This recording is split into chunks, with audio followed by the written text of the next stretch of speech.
Okay, there we are. We got this thing doused down last night with some deoxit and punched a number of times throughout the cycle, and we got all the lugs cleaned up and opened up,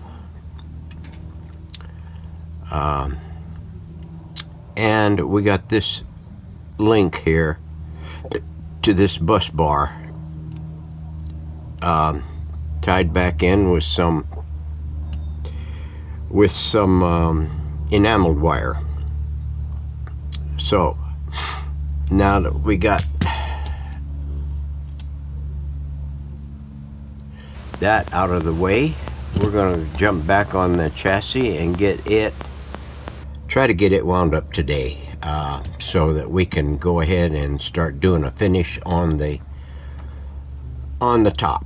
So hang on while I get the chassis over here on the bench, and we'll be back. All right, we managed to get everything over here on this end replaced. Some of these, like that one there, was a little booger. It was going clear into here and to there. This one over here was running underneath there, and consequently we redirected it up here on the top so we can get to it. We still got to go through and do the resistors from this side this way. I think they're going to be pretty well in tolerance, but you never know with these power tubes or the output tubes. We also got these over here on this rack done and replaced. These wires here, that one, and this one, and this one, I'm going to replace those too, because I think I replaced them on the last one. They got a little bit of crinkle dinkle there. That's going to be a issue.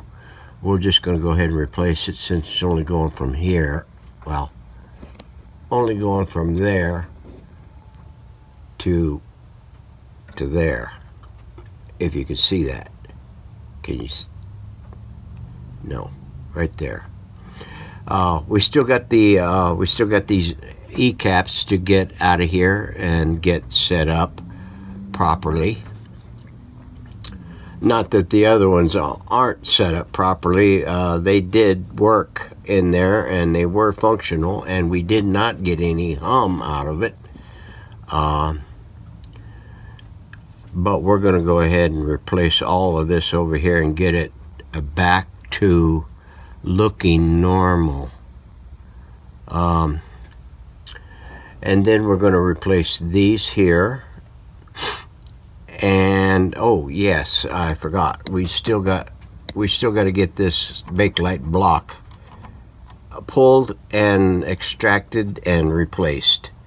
So hang on, we'll be back for more.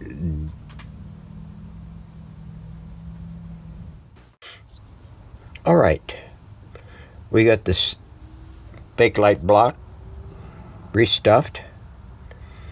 Got 2 Y caps in there, 01s, all tied in. This code you can find on the internet under the Philco thing, Bakelite block or capacitor block or some kind of block, and you will see these. Now there's different designations, and it will go and show you how they're configured originally from the factory, which terminals they tie to.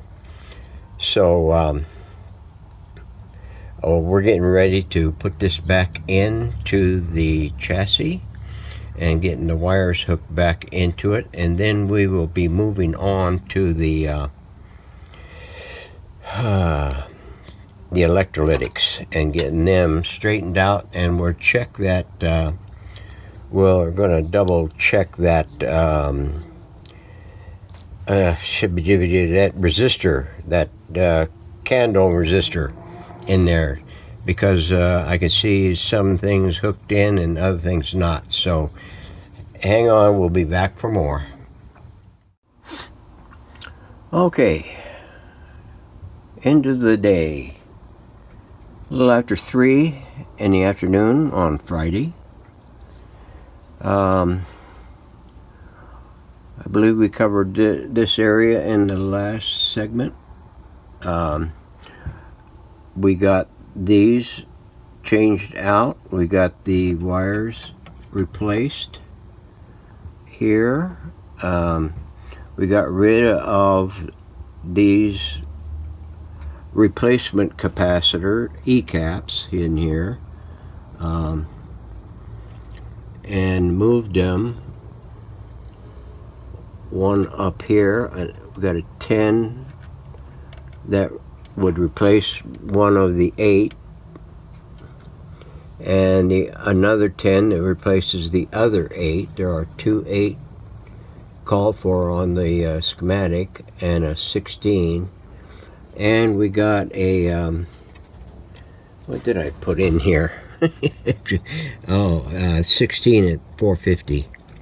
So number 49, 49A, and 89 that's called for on the schematic. We removed them from down here and moved them up here to where they tie to. Now, some capacitors you can do that with, and others probably not. Now, I haven't run across too much of an issue or any to speak of that I can recall. Now, if you do that with some of these other capacitors, yeah, you might introduce motorboating or squealing or squeaking or squalling or something like that if you change the characteristics of the connections. I don't think I'm going to have a problem with these, but if you do what I've done, and you have a problem, look to these and move them back to wherever they need to be located at with leads. I got rid of the lead that went to this one. I got rid of the lead that went to that one, or this one, and just used the nearest ground, which is right next door here, the ground, which is right next door here, and the ground, this here is isolated ground. It's more like a B negative, because it's where the center tap of the high voltage goes to. So now, before we, I've also checked all the resistors in the rest of the chassis, and they're all in spec. Now, I'm going to go through, and I need to punch me a hole in here so I can put my fuse in, and before we refinish the chassis on the top side, so that way I don't have to drill into a finished or refinished chassis like I normally do. And then what we're going to do is we're going to bring the push button assembly back over here, and we're going to start making the interconnects on those terminals, on those lugs over there. Let me get up here and, yeah.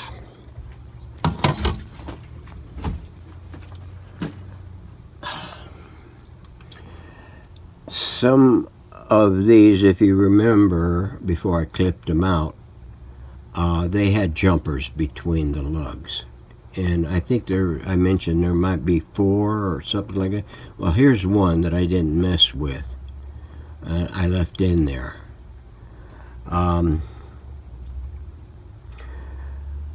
So we're going to go ahead and start putting those back in.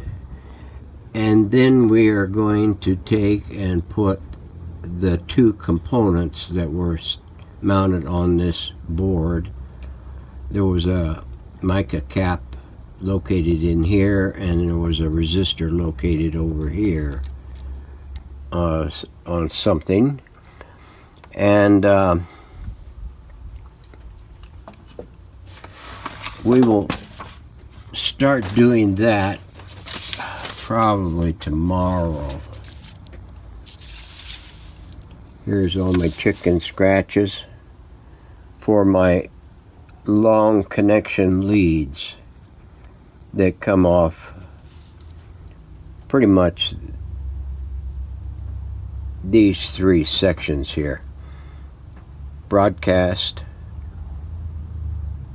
shortwave, FM.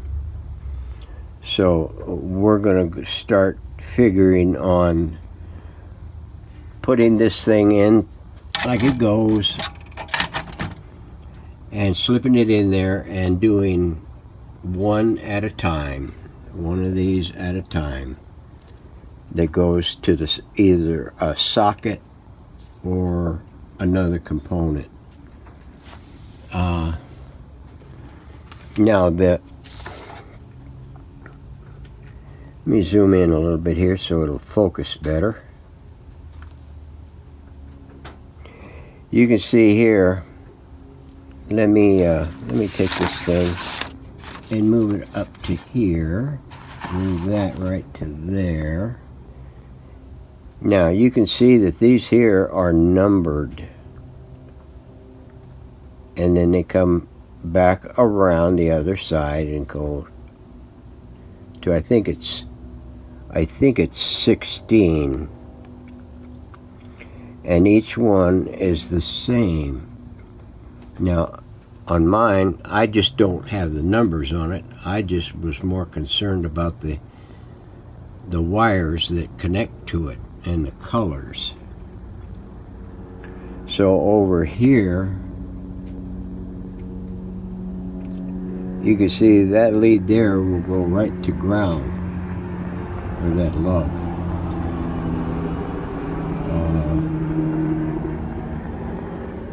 So I said before, you can use this as a diagram, but you may want to have something like that so that you can see the interconnects. These here, you'll have to follow a long ass doggone line in order to find out what connects to what and where and why and for and art thou. So you don't have to do that, but it's much easier if you do. Or if you need mine, hey, let me know. I'll send it to you. I'm not stingy. So let me get out of here. I blabbed enough. We'll go through and take care of what we said we're going to do, and that'll be tomorrow. I'm going to go in and have something to eat because I haven't had anything to eat all day. So thanks for watching. Thanks for your comments and stuff. I appreciate he's the master. He really gets involved on this stuff, and gives me some information that I didn't have any idea or didn't even think about. And it does throttle my brain a little bit, and gives me a little extra ammo, as Monkey would say, a feather in my quiver. Whatever. Okay, so thanks for your comments and thanks for your subscriptions. Have a great evening and a great weekend.